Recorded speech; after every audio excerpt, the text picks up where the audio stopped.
Hey, Jesus people, quick little morning thoughts.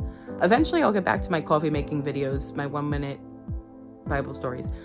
But I just had these few thoughts this morning and I wanted to share them with you. Let's talk about faith in God real quick. Specifically, faith in his ability to provide. There is one miracle of Jesus that I've always gotten a kick out of, and I feel like it's very underrated. Like, people don't talk about it that often. And I've never heard a preaching on it or anything. I would love to see that Sunday sermon. I'm talking about the shekel from the fish. Pause for a moment for those of you who probably have no idea what I'm talking about.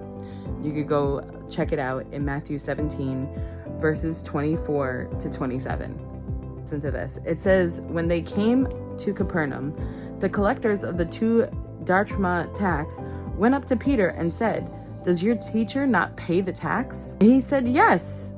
And when he came into the house, Jesus spoke to him first, saying, "What do you think, Simon? From whom do kings of the earth take toll or tax?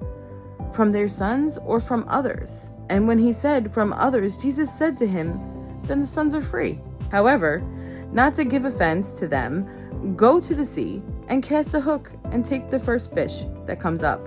And when you open its mouth, you will find a shekel. Take that and give it to them for me and for yourself." Imagine for a second you're Peter, right? And these really super official dudes from the government come up to you and they're like, "Hey, your taxes, they're due. So is your homeboy Jesus. Like, it's due for both of you. So where's the moolah? Where's the money?" Now, Peter must have been sweating a bit when he came up to Jesus, and Jesus is like, "From whom do kings take their taxes? Do they take it from their sons? We're the sons of this earth. Nonetheless, here, give to them." So that way there's no offense. I mean, if I was Peter, I'd be like a little bit nervous there. Like, what do you mean, Jesus? We're not going to pay these taxes right now? Nonetheless, Jesus provides in a way that's very unexpected, in a way that Peter definitely probably didn't expect. Again, I mean, how many of you, if God told you go catch a fish right now, there's going to be $100 bill in his mouth, so you can buy groceries this week, are going to go cast a line into the nearest lake and truly believe that when you pull up that fish, there's going to be $100 bill in its mouth? What really caught my attention this morning is what this story comes after. Earlier on in this same chapter, right? So whether that be in the same day or in their travels as they're going from town to town, earlier in that same exact chapter, there is a man who brings before the Lord his son and says, "My son is having all these issues and your disciples tried to help him and they couldn't heal him." And Jesus rebukes the demon and it comes out of the son, and the boy was healed instantly. And the disciples asked Jesus, why could we not cast it out? What's wrong with us? And his response to them was, "Because of your little faith. For truly I say to you, if you have faith like a grain of a mustard seed, and you will say to this mountain, 'Move from here to there,' and it will move, and nothing will be impossible for you." Our faith is attached to God's provision, to his miracles, to his healing. Our faith is attached to all of these things. So often I think about in my own walk, like, why is faith so little? For myself, for others. Why do I have doubts? And now I've seen some crazy things in my walk. Sometimes I've shared them. I don't know if I've ever shared them on my Instagram. I've definitely shared them on TikTok. But, I've had God do some miraculous things in front of my face. And I was just like, and yet there are other moments where I have huge amounts of doubt that God is going to come through in that moment. My faith is so little. And I have to be like the man who the Lord asks, like, "Do you believe I could do this?" And he says to him, "I believe, Lord, but help me with my unbelief." We go to chapter 16 of Matthew. I feel like there's something here, right? There's a line in between. Because if we go back all the way to Matthew 16, verses 5 to 12, there's this whole other scenario that's happening with Jesus where, again, he's saying, "O you of little faith, why are you discussing among yourselves the fact that you have no bread? Do you not yet perceive? Do you not remember the 5 loaves and the 5,000 and how many baskets you gathered?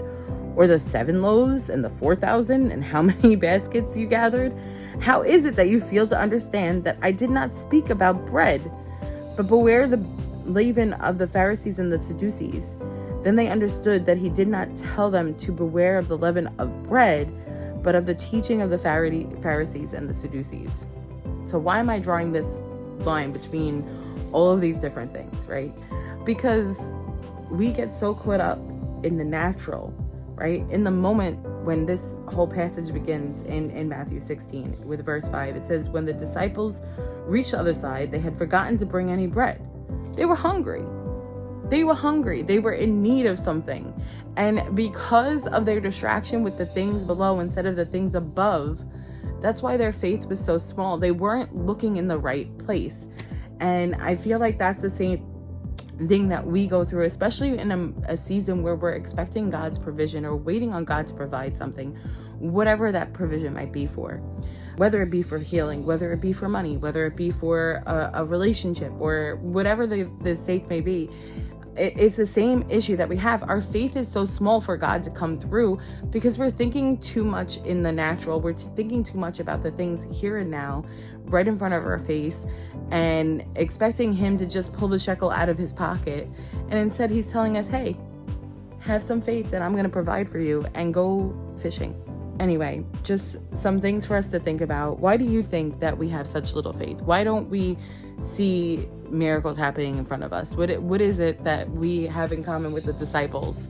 Because he tells them, ye of little faith, a lot. And they actually were residing with him.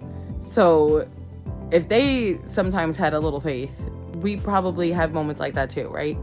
So what is it that causes us to have little faith? And if it is not being able to look to God and instead we're focusing too much on the natural, how can we fix that? Let me know what you guys think. But God bless you, and I'll talk to you soon.